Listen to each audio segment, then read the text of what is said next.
Mon voyage en tant que médium, partie 2.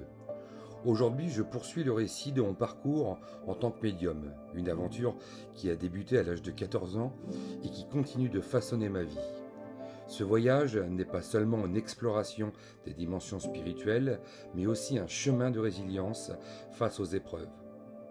Mon histoire, marquée par des découvertes mystiques et des défis personnels, reflète une quête profonde de compréhension et de connexion avec l'invisible.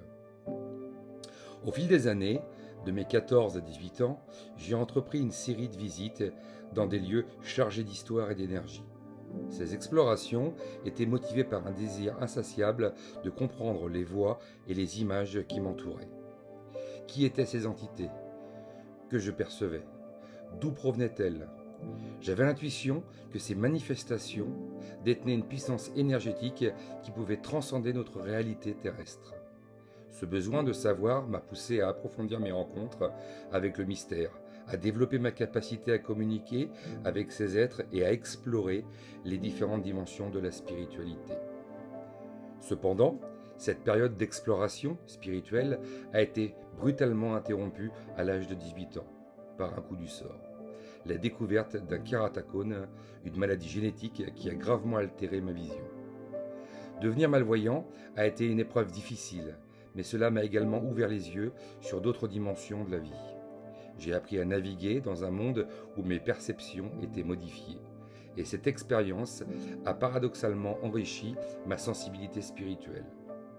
En attendant une greffe de cornée, j'ai continué à m'engager dans la pratique de la voyance, offrant des consultations gratuites à ceux qui en avaient besoin, cherchant à apporter du réconfort et des réponses à ceux ou celles qui traversaient des périodes de tristesse ou de désespoir.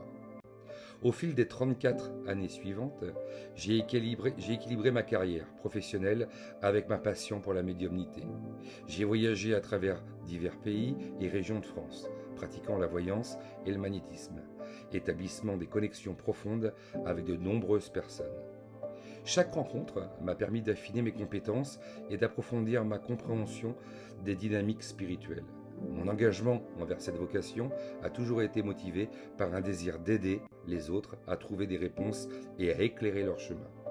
En 2024, j'ai pris une décision audacieuse, arrêter mon métier principal pour me consacrer entièrement à la médiumnité et au magnétisme. Ce choix, bien que risqué sur le plan financier, a été un acte de foi en ma vocation. Je sentais qu'il était temps de donner la priorité à ce que j'avais toujours ressenti comme ma véritable mission. En me lançant dans cette nouvelle aventure, j'ai embrassé la possibilité de vivre pleinement ma spiritualité tout en apportant un soutien à ceux ou celles qui en ont besoin. Pour conclure, je dirais que mon parcours en tant que médium est une histoire de découverte, de défis et de résilience.